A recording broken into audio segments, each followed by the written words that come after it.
উনি তো ঘুমিয়ে পড়েছেন, তাহলে আমি একা নাচবো? বোম্বাদা যে কথাটা বলেছিল একদম সত্যি, তাই তো? হ্যাঁ, একটা জোরে হাতালিও দিদির জন্য। একদম। দিদি, তোমাকে যেহেতু আমরা পেয়েছি আজকে মঞ্চে, আমরা সুচিত্রা সেনের পরে বাংলা ইন্ডাস্ট্রিতে যদি কোনো নায়িকা এসে থাকে অবশ্যই সেটা ঋতুপর্ণা সেনগুপ্ত। সেই একটা বড় মাপের একজন নায়িকা। তোমার কাছে একটু জিজ্ঞেস করব তোমার পছন্দের বিষয়গুলো, মানে এই হরিয়াকির মানুষ জানতে চায় তোমার পছন্দের বিষয়গুলো। উত্তম কুমার না প্রসেনজিৎ চ্যাটার্জি? উত্তম কুমার না প্রসেনজিৎ সেনগুপ্ত? উত্তম কুমারের সঙ্গে কারোর তুলনা হয় না, কারণ উনি মহানায়ক, উনি নক্ষত্র, উনি কি বলবো, উনি আমাদের ফিল্ম ইন্ডাস্ট্রির পিতা বলা যেতে পারে। এবং ওনার মতো নায়ক আগেও হয়নি, এখনো হবে না।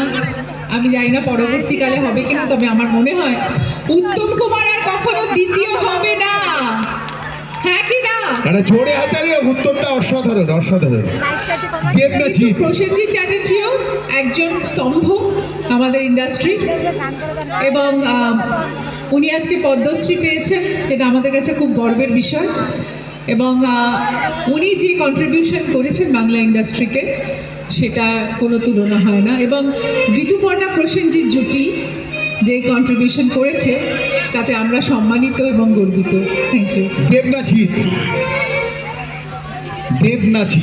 দুজনেই ভীষণ ভালো বন্ধু, আমি বলতে পারবো না। শাহরুখ খান না সালমান খান?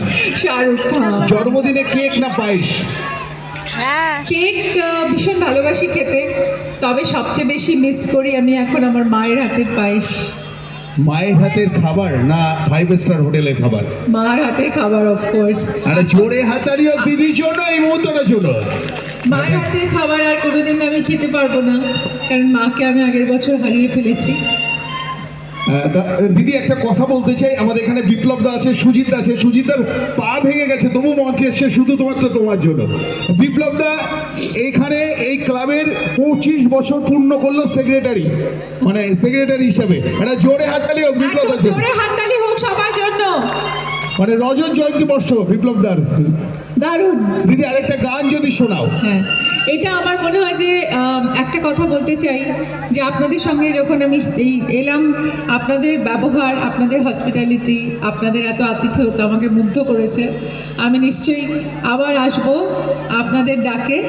আর আপনারা এত সুন্দর করে রিসিভ করলেন এবং আপনারা এত সুন্দর করে কথা বললেন, আমার খুব ভালো লেগেছে। অনেক সময় এটা হয় যে অনেক অর্গানাইজেশনে যাই, প্রোগ্রাম করে চলে যাই, কারোর সাথে সেরকমভাবে কথা হয় না, কিন্তু আপনারা আমাকে এত সুন্দর করে রিসিভ করলেন। Thank you so much. আপনাদের এই ক্লাব আরও বড় হোক, উত্তরোত্তর বৃদ্ধি হোক, এটাই চাই। আবার হাততালি হোক একটা ওনাদের জন্য। Thank you. চলো আমরা পরবর্তী গানে যাব। পরবর্তী গানে একটা গান, আপনাদের প্রিয় গান সেটা, কিন্তু সেটাও আমার সাথে করতে হবে তোমাদের। করবে তো? ঠিক তো?